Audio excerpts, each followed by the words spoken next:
Mikey Williams just called out DJ Wagner and everyone ranked ahead of him from ESPN's new ranking list, and you won't believe what he said.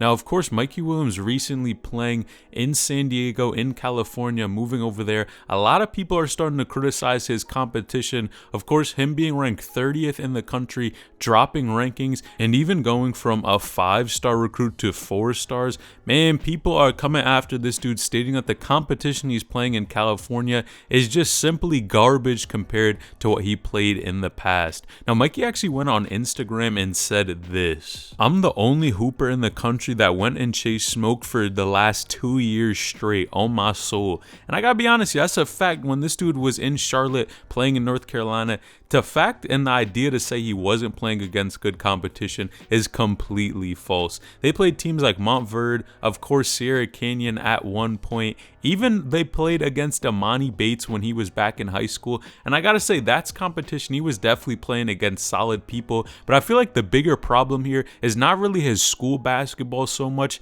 as it is AAU. During AAU, of course, since Mikey has that Puma deal, he's not allowed to go play against a lot of the top big players who are playing in the EYBL circuit. People like DJ Wagner, Bronny James, a ton of these other guys, just because of that shoe deal. Now, some people are saying that he sold the bag.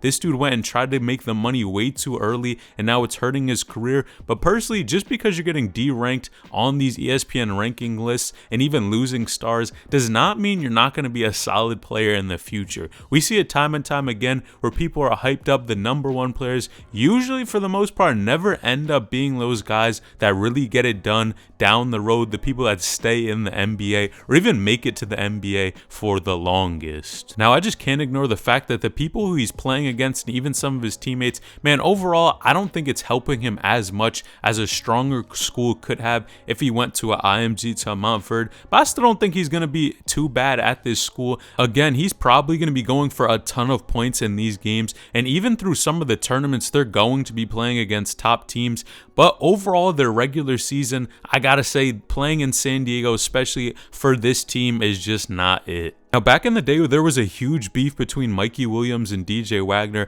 especially since DJ Wagner's team, for whatever reason, didn't want to go ahead and play Mikey Williams. And I think that's a sign here. Mikey is not afraid of the smoke at all, and when he calls people out, he's definitely going to continue to work hard, and I think this situation just adds fuel to the fire for him. Now, did you know Bronny James might not even get drafted to the NBA from this NBA scout's opinion? Well, click this video on the screen because you won't believe what he said about Bronny.